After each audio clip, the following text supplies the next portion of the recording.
Today, we would like to express our deep gratitude to the incredible individuals who walked this artistic journey and parliamentary journey with my father. We would like to thank the presidents, His Excellency Yoweri Kaguta Museveni. We would like to thank General Salim Saleh, Alhaji Nsiriko Muhammad Tata, webalire ddala kulaga muzeeyi nti omukwano omungi nnyo. I can't speak a lot because I'll break. We would like to thank the Right Honourable Prime Minister as well. We would like to thank the Right Honourable Speaker and Deputy Speaker, members of the 10th and 11th Parliament, Pastor Bujingo, Mr. Frank Gashumba, Omwami Abi Muchibi Habibi, we got you now Habibi, Bestie John Segawa, Omumbeja Mariam Dagidi, tugenda fuuka balungu bumama, teweeraliikirira. Omukulu Misa Semakula, okoze ebintu by'amaanyi nnyo, oli mukulu waffe. I know you are in the States hurting, but keep calm, my brother. Arona Mubiru, members, Mr. J.W. Katende namulabyeko, Seo mukama wange, Honorable abadde akwogerako nnyo ssebo, weebalire ddala mwagala ebbanga lyonna n'obbanga omwamagezi. Twagala okwebaza ne Alex Mukulu, members of the Black Pulse, Africa Talent, Bakayimbira Drama Actors, Diamonds Nsimbo, Tau, Uganda Musicians Federations, Solidar, Diamonds Productions, The Dinosaurs, CBS FM, Stabo and Natoro, for all the dedication and unwavering support played an instrumental role in bringing his creative visions to life. We are forever indebted to you for your contributions and for being part of our artistic family. To the companies that you worked with, members of MultiChoice Uganda, thank you for standing with Honorable since way back when they had just started CBS, MTN, Lemonade, Airtel, EBL, Nile Breweries, Centenary Park, Scanad, Uganda Police, East African Community, Parliament of Uganda, Sauna, Law Development Center, and all those, and BSICA. Thank you so much. And Mama, Honorable yali yayimba oluyimba, abaluyita Mama Ana gumira kunze munnange. Katulina kugumira kuffe mama. Tukusaba busabye ogumire kuffe, tugenda beera naawe. Tugenda kugumya buli kimu. Thank you, and may my father's artistic liberty and legacy forever live on. Thank you very much.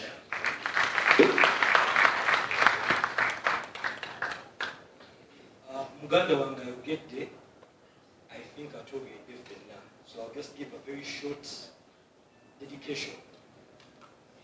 Where there is death, where there is life, there is death. It is a constant. Ashes to ashes, dust to dust, spirit to spirit. As we are all born, we acknowledge that we come from and we return to ashes. And just as the ashes return to the earth, nourishing the soil from which new life springs forth, his spirit too will find a place in the collective consciousness, forever woven into the tapestry of memories and experiences we've shared with him. His spirit will stay with us. Let us find solace in the knowledge that his spirit, his essence, continues to live on, untethered to the limitations of the physical body. Let us find comfort in the knowledge that he has returned to his divine source, and let us remember that his spirit lives on within us, fueling our actions and shaping our futures. Through the memories we hold and share, and the lessons that we'll carry forward, his spirit will continue to thrive and will forever be intertwined with us. Thank you for your time. Right Honourable Speaker, Right Honourable Prime Minister mukama wange, abaana bano bonna bansabye ne bwe baatulako ekigambo kimu kuba bakwagala ate olunaku lwa kitaabwe kaboogere eddakiika emu emu ffe nga twogedde Jam.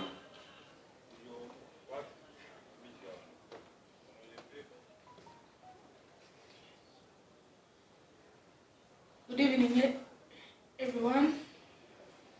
I thank you for every single person that is here to come and celebrate my dad. He was a very honest and good, kind man. And I'm very happy that he lived out his life as good as he could. I wanted him to just stay a little bit longer when I finished my primary, but God had different plans. For I know Angel Raphael will come and heal our family souls. I also know that Angel Michael will come and protect our family from any harm that may come our way. And may everything be peace, especially my dad's soul. For I know the Lord shall help us.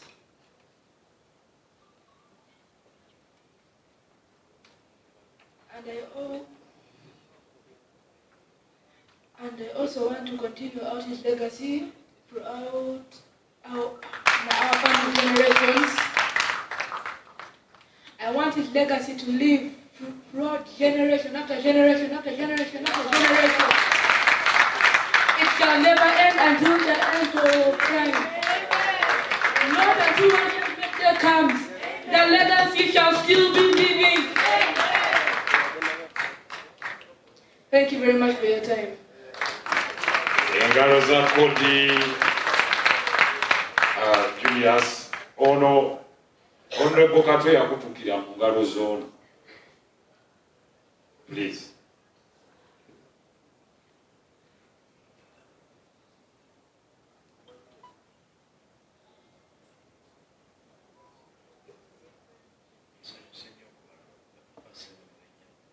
Right Honorable Speaker.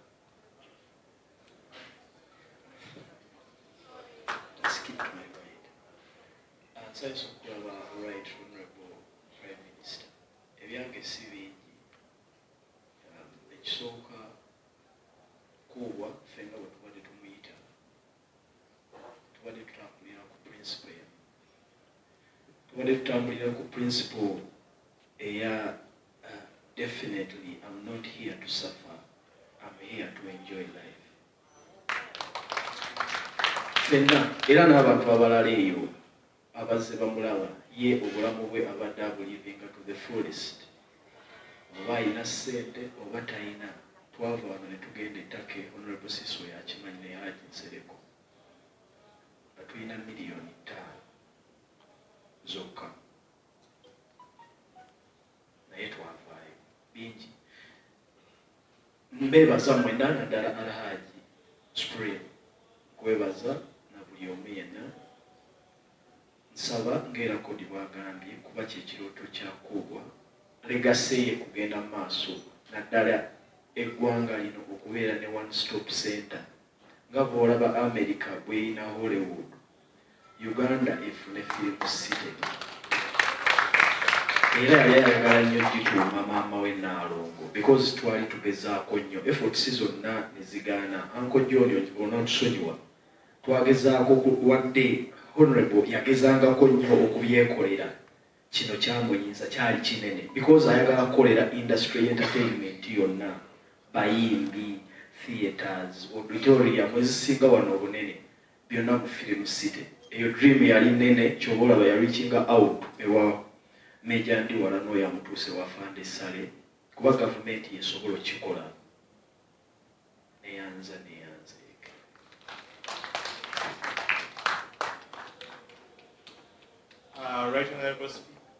Right Honorable Prime Minister, thank you for fixing time in your busy schedule to come and honor our father right here. And everybody that has come, thank you very much. I know wherever he is, he's proud of us, proud of you who have come to honor him in his last days on earth. We only have 2 days left, and we have to honor him in every moment that we have. Thank you very much, and may his soul receive eternal peace. Right Honorable Prime Minister, ladies and gentlemen, good afternoon to you all. say thank you all for coming. My name is Sarah. I want to thank you all for coming and honoring my father during this time. And I want to pray that you, like the way we have gathered here, when ceasefire is going to premiere, may you all show up, because it will be my dad's dream if you pay me attention. I also want to say that instead of mourning my father's death, let's celebrate his life, because he has a lot of achievements. I also want to say that let's pray for my mom. It's really hard because she lost her soulmate and she's really been strong and she wants to be strong for all of us. So let's pray for her. And I thank you all for coming, for your support and for your prayers. Thank you. Brenda traveled all the way from Canada.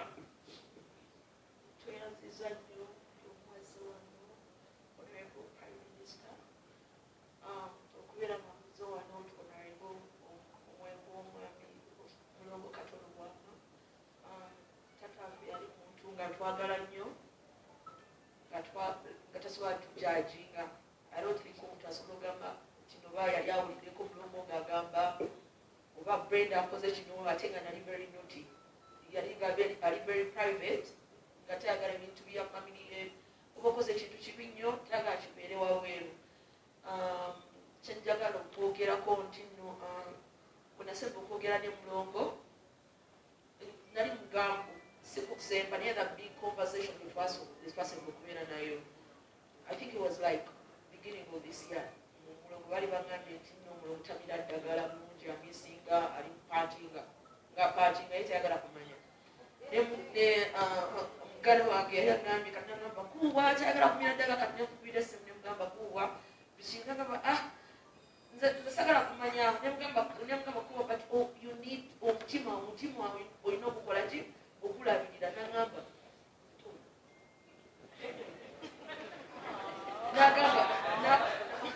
Nagamba netubira matwogera nagamba okimanyi nti no n'emyaka 5 mingi nnyo kommi nagamba nti I'm not gonna make, I don't think yagamba singana making a 55 nagamba kuba ogenda nemugamba kuba ogenda kutuuka paka ku 60 nagamba nedda nze nina okwenjoyinga my life naye ekintu ekyo twali twogerako ennyo omutima nagamba kati namubeerako nnyo namala nagamba naye omanyi ntyayo bwenali mugamba kuba naye inti yagambeera mugamba ono celebrity yakola omutima wala n'omukyala we nali nkolako eyo e Canada yastopinga twali ku chef n'omutima ne kustopinga 15 minutes natandika kudu kati ne batuka tubeere ku ssimu ne bakoma ali dead like real dead ne bakoma ne bali muteekako ebyomwana ne munyumiza kuba ng'ali very scared. Nze nkimanyi kuba yali abeeranga scared, ye muntu ali scared yali yeetaganga encouragement only. Kati ne mugamba naye ng'abeera akugambirawo nze eri ntyayo ate nga oba okimanyi nti nokuba ne surgeries zonna yazikola nga ali awake, yali atya okufa era ekyo kyannumye nnyo kuba nga yafudde bwatyo. Naye ekirala kyenjagala okwogera kulira wesitakyogera kijja kunnuma kuwa abazadde be bamuzaala tubadde tukyogera buli mwabadde ankubira my friends bankubidde nga banyize kubanga we went to the same schools. Kuwa bamuzaala nga abazadde be baali bafumbo, bebamuzaala nga abazadde be baali bafumbo. Kuwa bamubatiza, bebamubatiza kuwa nazaala abaana fenna batubatiza fenna tuli basamize nze namala emisomo gyonna nabagana byonabona bamala emisomo gyonna twalimala nga kuwa buli kimu ateeka atukolera pati nga atuyigiriza eddiini kubanga kuwa tetwamuza sijja kugamba tata wange yali aŋambyeko nti nogendako ewa mama Viina oba kola teyakiŋambako. So kuwa yatuyisanga mu ddiini nga ku Sande kuwa oba ogenda ku church nga agamba lete empale yange ng'ogireeta ng'agamba zino ze zange leero sigenda genda mu church kubanga nakoze ekiro kubanga nga weekend ng'otegeera ddala itageza okukyakirwa kuba yakoze ekiro. So kuubwa era yali agendanga enamirembe ng'omumisolo erubaga nga oba ayinayo bisantegera byali abeeranga naye nga twali most of the time bwe nali ngoba nga ndine kuubwa nga kuubwa agenda erubaga simanyi kyakolayo naye I think gwali mulango naye neewuunyiza nti abaami abo bagambye nti tebasobola kusabira mwoyo gwa mugenzi. It's very shameful hypocrisy. Hypocrisy wakigamba nti no hypocrisy twasoma katekisimu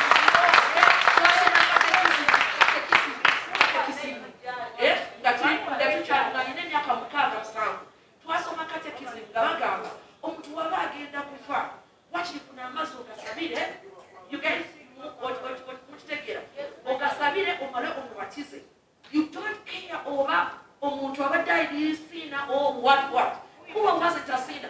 The only thing kyemmanyi kukuwa ye nga ekizibu kiyitawo agamba jjajja wange Kristo oba biki ng'abeera nawe ayogera bajjajjawe bangi nga bangi nyo babeera ayogerako nga omuganda exactly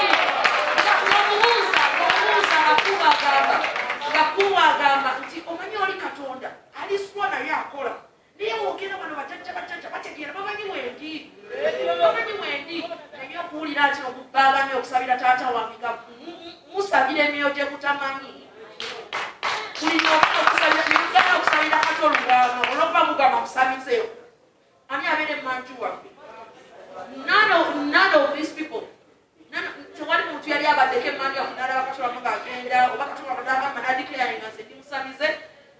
You know, ekyasinza okunnuma nti nno Pope yajja Canada. I'm sorry, kwongera mu Pope yajja Canada n'areconcilinga n'abo ba Aboriginals.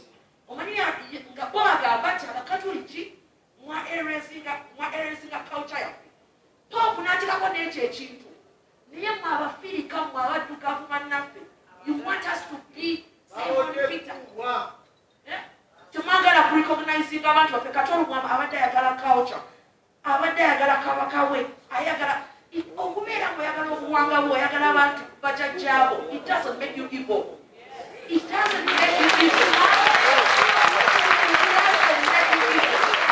Some of you people, you're very confused. Some of you, you're very confused people because you don't know yourself. It's very important to honor those souls. Our Aboriginals are you know what they believe in? They believe in spirits. In the Bible, we still talk about Abraham.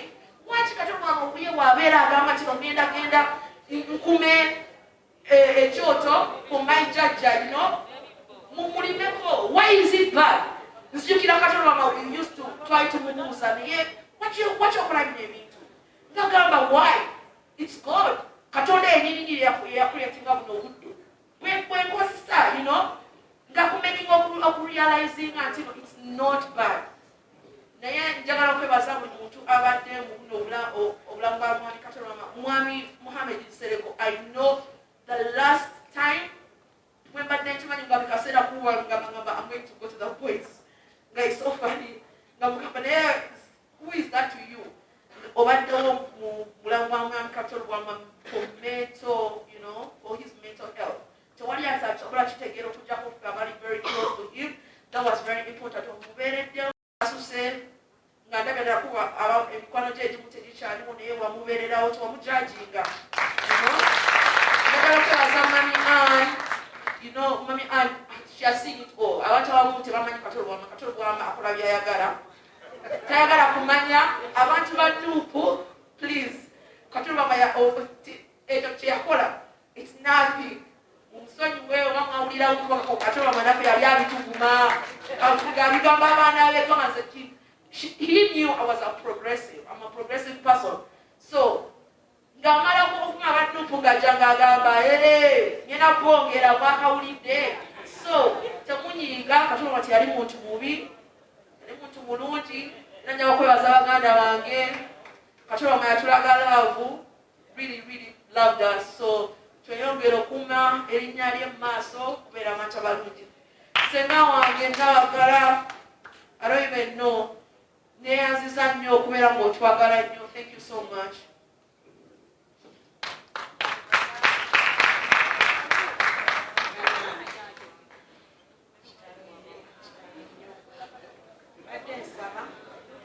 bakulu bange baliko wano Saalongo Lubwama Richard ne Lubwama Jane Francis.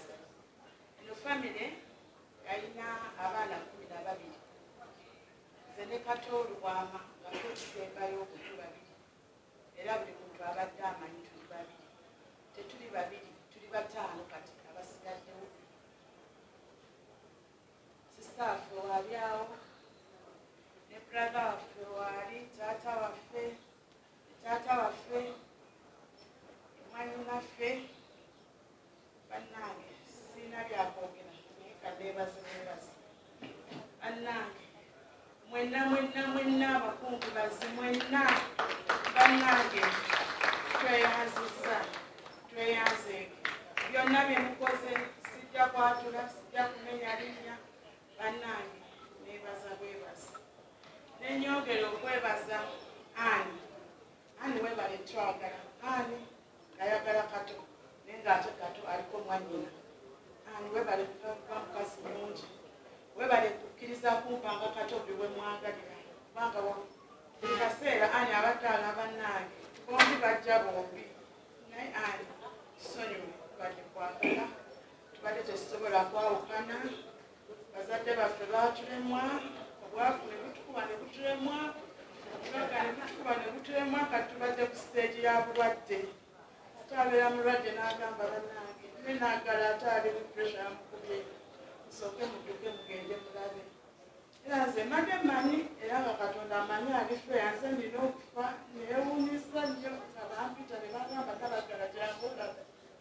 negenda okulaba ndaba kitati bannange nebaza Julius aliwa Julius nange abantu abakulu tebafugambira abaana bato neyanziza bwe bali kubeerawo buli mbeera yonna neyanziza neyanzeege webale kwagala mwanninaze taata wange muganda wange nze Kato ne bwe muyita Kato era bwetyo bwe mbadde muyita nga naye ampita kannabaggala bwetyo bwe mbadde muyita Kato abadde mukwano gwange ono mukulu wange bamuyita Lubwama Jane Francis abantu bamanyi tubadde babiri ffekka tetuli babiri ffekka Saalongo oba Saidi kisimanyi alabika ali waggulu alemedde okuvaayo naye waali banaye tweyanziza nnyo tweyanziza